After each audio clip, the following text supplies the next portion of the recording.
건강은 함께 나눌수록 더 커집니다.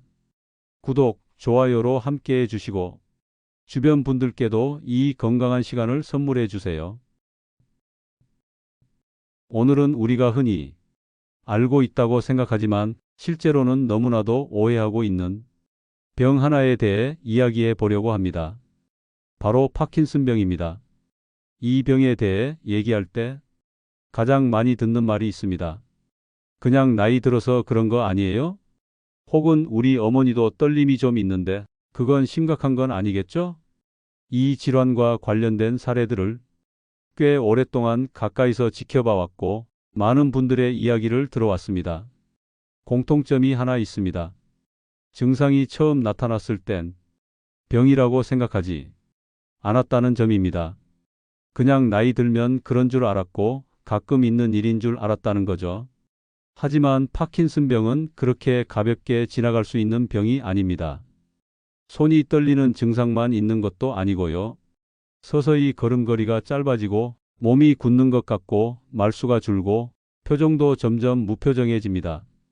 그뿐 아니라 냄새를 못 맡게 되거나 꿈을 꿀 때 몸이 먼저 반응해 버리는 수면 이상, 장이 멈춘 듯한 심한 변비까지 겹쳐옵니다. 이 병이 무서운 건 증상이 시작될 즈음이면 이미 뇌 안의 도파민 세포가 절반 이상 사라져 있다는 겁니다. 그래서 많은 분들이 이럴 줄 알았으면 진작 알았을 텐데 하고 말씀하십니다. 파킨슨병은 뇌 안의 흑질이라는 부분에서 도파민이라는 신경 전달 물질을 만드는 세포가 점점 줄어들면서 생기는 병입니다. 이 도파민이 부족해지면 우리가 평소에 아무렇지 않게 하던 동작들 걷고 말하고 표정을 짓고 글을 쓰는 것조차 하나하나 어색해지거나 느려지게 됩니다. 한 가지 말씀드리고 싶은 건 이 병은 단지 노화의 일부가 아니라는 점입니다.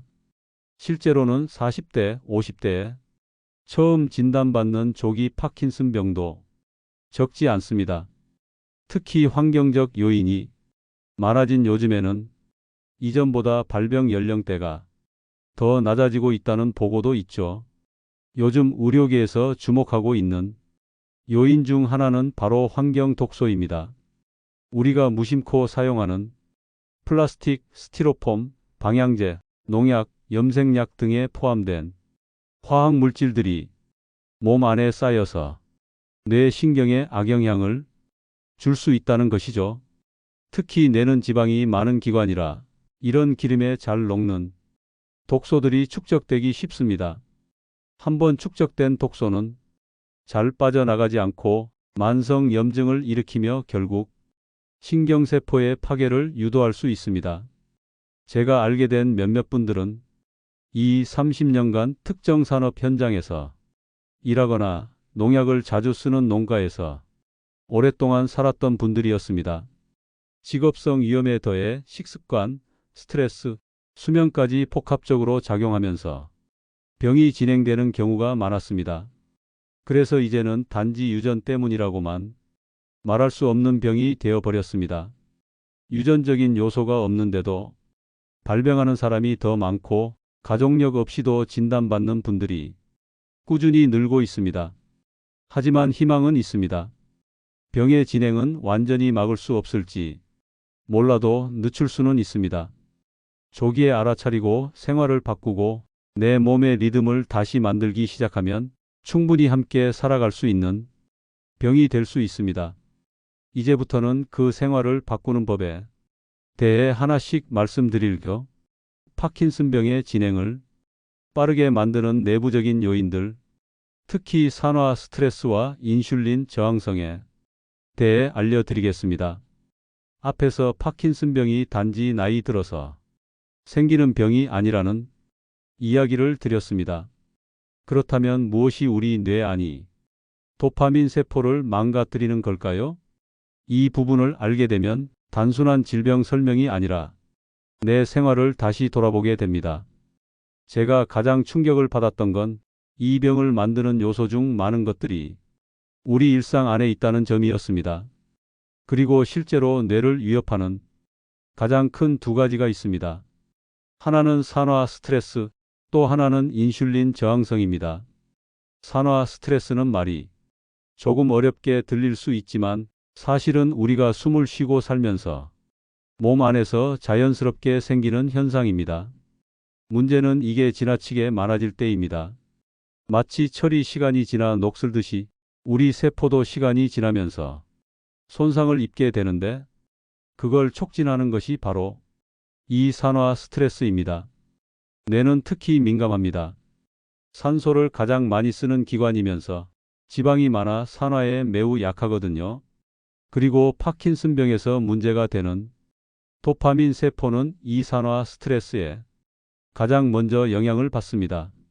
이 세포들이 손상되기 시작하면 처음에는 아주 가벼운 움직임이 변화로 나타나지만 시간이 지나면 걸음걸이, 표정, 목소리, 손동작까지 영향을 받게 됩니다. 제가 알고 지내는 한 지인은 정년퇴직 후 산속에서 조용히 지내고 계셨는데 처음에는 글씨가 조금 작아진 걸로만 느꼈다고 했습니다. 그런데 나중에는 신발을 신을 때 몸을 앞으로 숙이는 게 불편해지고 이불을 개거나 단추를 끼우는 데에도 시간이 오래 걸리더라고 하셨어요. 알고 보니 이미 도파민 세포의 절반 이상이 사라진 상태였습니다. 산화 스트레스는 노화가 아니라 평소 생활 습관에서 더 많이 유발될 수 있습니다. 기름지고 가공된 음식을 자주 먹거나 스트레스가 많거나 술과 담배를 지속적으로 해왔거나 또한 운동 부족, 수면 장애 등도 활성산소를 늘리고 몸을 쉽게 피로하게 만듭니다. 그렇다면 인슐린 저항성은 무엇일까요? 당뇨와 관계가 있긴 하지만 꼭 당뇨가 있어야 나타나는 것은 아닙니다. 우리가 흔히 밥이나 빵, 설탕이 많이 든 음식을 자주 먹고 활동이 부족해지면 몸 안에서 인슐린이라는 호르몬이 제대로 작동하지 못하게 됩니다. 이게 바로 인슐린 저항성입니다. 문제는 이 인슐린이 단순히 혈당만 조절하는 게 아니라 뇌세포에도 영향을 준다는 겁니다. 뇌세포는 에너지를 제대로 공급받지 못하면 쉽게 약해지고 또한 염증이 생기기 쉬운 환경이 됩니다. 그 결과 신경세포가 빠르게 노화되거나 사라질 수 있습니다. 실제로 최근에는 인슐린 저항성이 있는 사람일수록 알츠하이머나 파킨슨병 같은 퇴행성 뇌 질환이 더 빨리 진행된다는 연구들도 나오고 있습니다. 당뇨가 없더라도 뇌 안에서는 이미 변화가 시작되고 있다는 뜻입니다. 제가 들은 이야기 중에는 체격이 크고 혈당도 정상인데 파킨슨병 진단을 받은 분이 있었습니다. 검사를 해보니 인슐린 저항성이 꽤 심하게 나타났고 평소에 단 음식을 즐기고 거의 운동을 하지 않았다고 하셨어요. 표면적으로는 건강해 보였지만 내부적으로는 이미 위험 신호가 켜져 있었던 겁니다. 산화 스트레스와 인슐린 저항성. 이 두 가지는 겉으로 티가 잘 나지 않아서 더 무섭습니다. 하지만 생활을 바꾸면 얼마든지 줄일 수 있는 것들이기도 합니다. 항산화 식품을 자주 먹고 가공식품과 설탕을 줄이고 몸을 자주 움직이고 스트레스를 줄이고 수면을 안정적으로 유지하는 것만으로도 뇌가 받는 부담을 크게 줄일 수 있습니다. 여기서 중요한 건 이게 단순한 권고사항이 아니라 실제로 병의 속도를 늦출 수 있는 중요한 전략이라는 점입니다. 어떤 음식을 먹는 것이 도움이 되고 어떤 식품은 피하는 것이 좋은지 조금 더 구체적인 식사 전략을 이야기해 보겠습니다. 앞에서 파킨슨병에 영향을 주는 요인들을 말씀드렸는데요. 이제는 그 중에서도 가장 실천적인 부분, 식사에 대해 이야기해 보겠습니다. 제가 가장 자주 받는 질문 중 하나가 바로 이겁니다. 그럼 이제 뭘 먹어야 하나요? 정확히 말하면 특정 음식을 한번 먹는다고 병이 생기거나 좋아지는 건 아닙니다. 하지만 하루하루 반복되는 식사가 쌓이면 그게 결국 내 몸의 상태, 그리고 뇌의 건강까지도 바꿉니다. 파킨슨병에 좋다고 알려진 식단은 여럿 있지만 요즘 가장 많이 언급되는 건 바로 지중해식 식단입니다. 신선한 채소와 과일, 통곡물, 생선, 올리브유, 견과류가 중심이 되고 붉은 고기나 유제품, 가공식품은 최소화하는 식사 방식입니다. 들어보면 왠지 외국 사람들 식단 같고 부담스럽게 느껴질 수도 있습니다.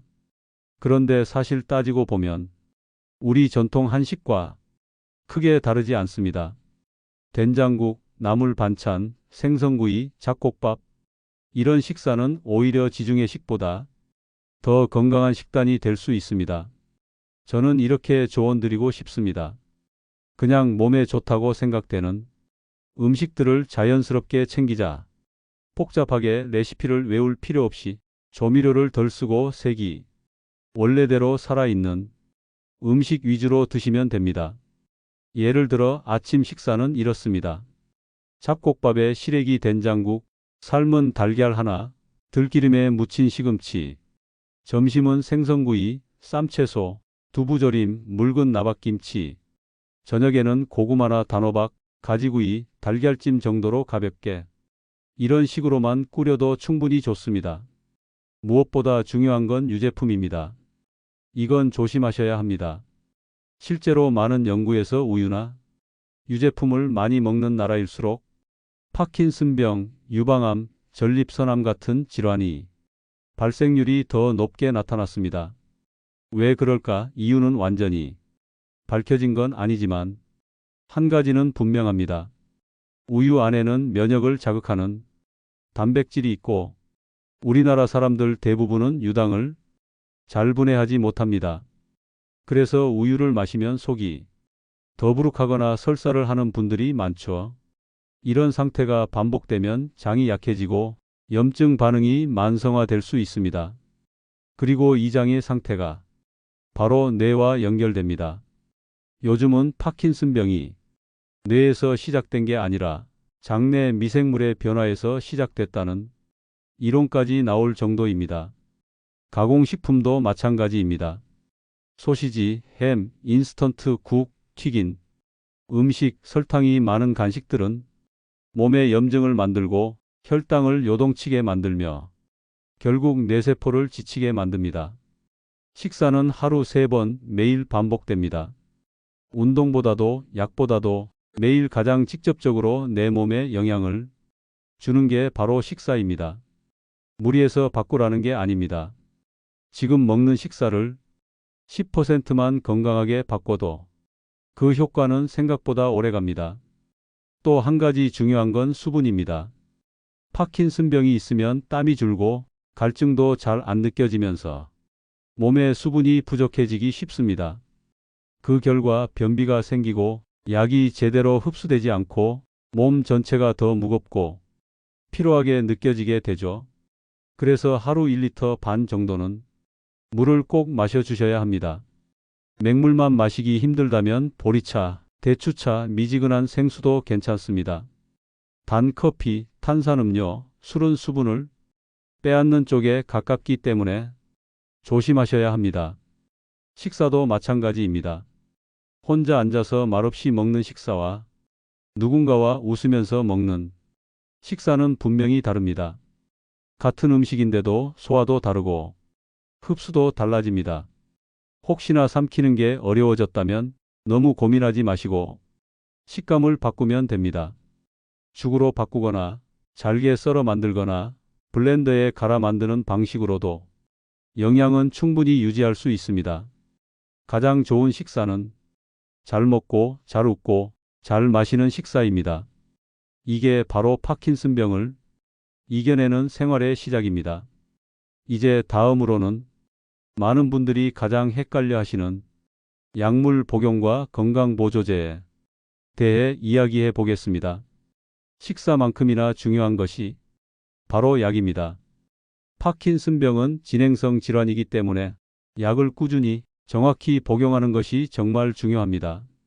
하지만 실제로 많은 분들이 약에 대해 막연한 두려움을 갖거나 잘못된 방법으로 복용해서 오히려 효과를 제대로 못 보고 계십니다. 가장 흔한 오해 중 하나는 이런 겁니다. 이 약 평생 먹어야 한다는데 그러면 내성이 생기지 않을까요? 먹다가 중단하면 더 나빠진다고 하던데 무서워요. 이런 걱정은 이해가 되지만 정확히 아셔야 합니다. 파킨슨병 치료제 중 대표적인 레보도파는 도파민이 부족한 뇌에 그 도파민을 직접 보충해주는 역할을 합니다. 그러니까 이 약은 내 몸에 부족한 걸 채워주는 것이지 새로운 부담을 주는 약이 아닙니다. 그리고 중요한 포인트가 하나 있습니다. 이 약은 식사와 관계가 깊습니다. 많은 분들이 식후에 약을 드시는데 이건 경우에 따라 약의 효과를 떨어뜨릴 수 있습니다.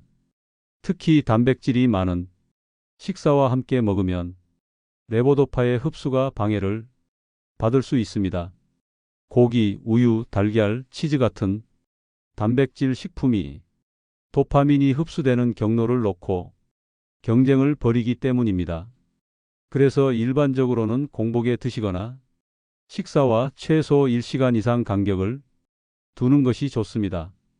간혹 비타민C나 탄산수와 함께 복용하면 흡수가 잘 된다는 이야기들도 있는데 이 역시 사람마다 다를 수 있으니 담당 의료진과 상의하셔야 합니다. 약의 효과는 사람마다 다릅니다.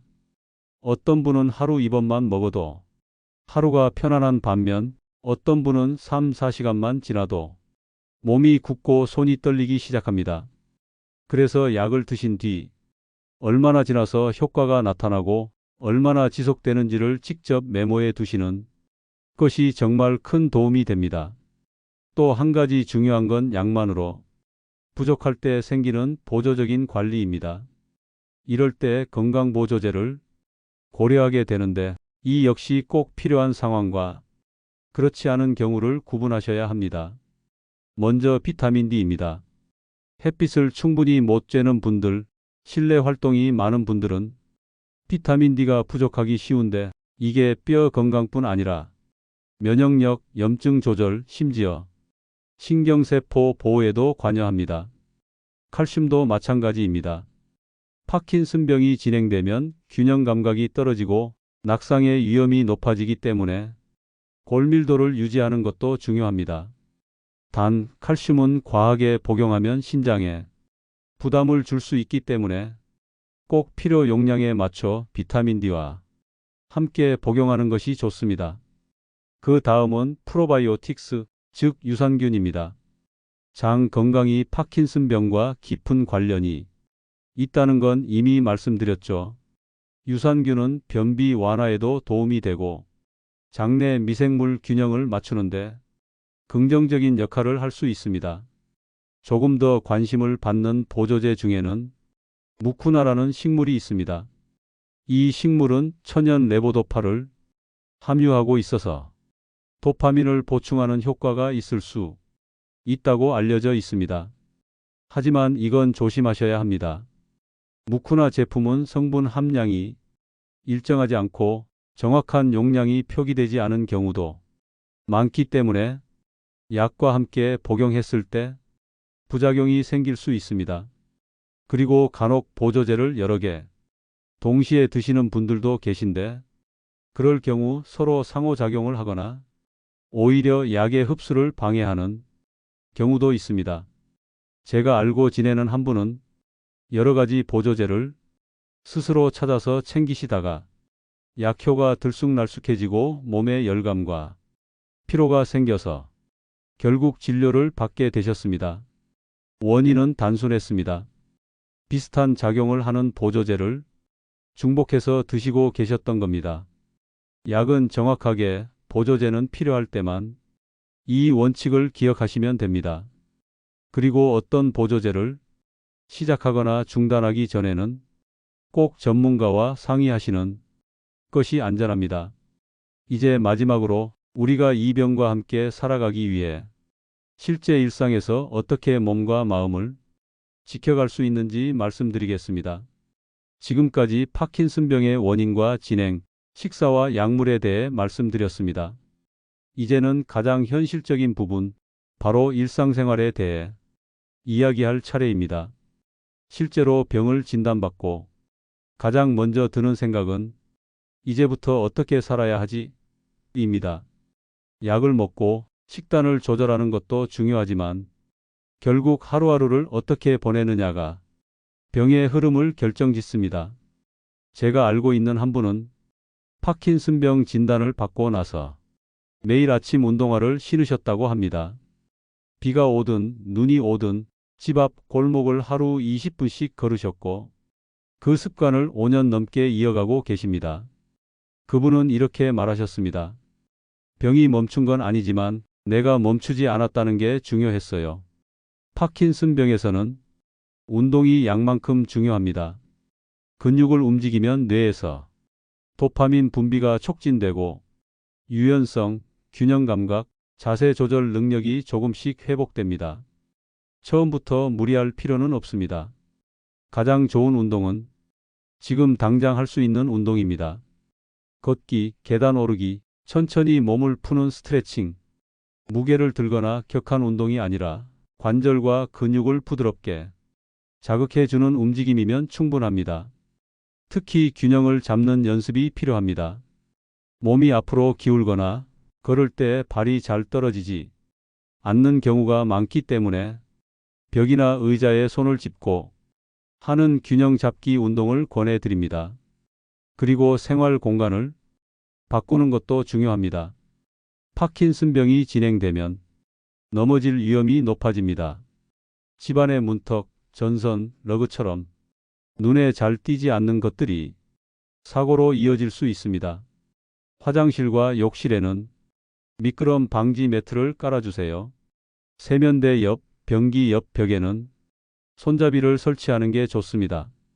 밤에 일어났을 때를 대비해서 침대 옆에는 센서 등을 두거나 조명이 자동으로 켜지도록 설정해두면 훨씬 안전합니다. 식사 공간도 체크해 보세요. 테이블이 흔들리지는 않는지, 의자가 너무 미끄럽지는 않은지, 도구를 잡기 어려운 분들은 손잡이가 굵은 수저나 미끄럼 방지 식판을 활용하는 것도 도움이 됩니다. 그리고 이 병이 단지 몸의 병이 아니라는 것을 다시 한번 강조드리고 싶습니다. 파킨슨병은 감정에도 영향을 줍니다.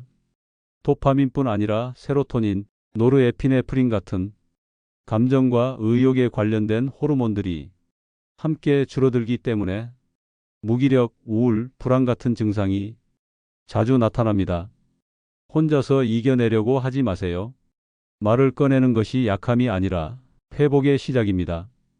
가족, 친구, 지역 사회와 조금이라도 연결된 느낌을 가지는 것이 삶의 질을 지키는 데 큰 역할을 합니다. 같은 병을 가진 분들과 경험을 나누는 것도 큰 힘이 됩니다. 요즘은 온라인 모임도 많고 지역 복지센터나 병원에서 진행하는 프로그램들도 있으니 혼자라는 생각에만 갇히지 않으셨으면 좋겠습니다. 또 하나 말씀드리고 싶은 건 하루 일과의 리듬을 만들라는 것입니다. 일어나고 식사하고 움직이고 쉬고 잠드는 시간, 이 리듬이 일정하면 몸도 훨씬 편안해지고 약의 효과도 일정하게 유지될 수 있습니다. 그리고 무엇보다 중요한 것, 바로 작은 목표입니다. 하루에 해야 할 일을 딱 한 가지만 정해보세요. 집 앞 꽃에 물 주기, 식사 준비하기, 아침에 창문 열기. 작고 사소한 일이지만 내가 그 일을 해냈다는 감각이 마음을 지키는 데 큰 힘이 됩니다. 이 병은 삶을 바꾸지만 삶을 멈추게 하지는 않습니다. 내가 어떻게 살아갈지를 다시 묻는 계기가 될 수 있습니다.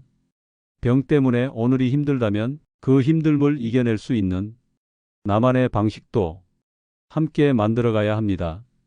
오늘 이 시간을 통해 그 시작을 함께 하셨기를 바랍니다. 건강은 함께 나눌수록 더 커집니다. 구독, 좋아요로 함께 해주시고 주변 분들께도 이 건강한 시간을 선물해 주세요.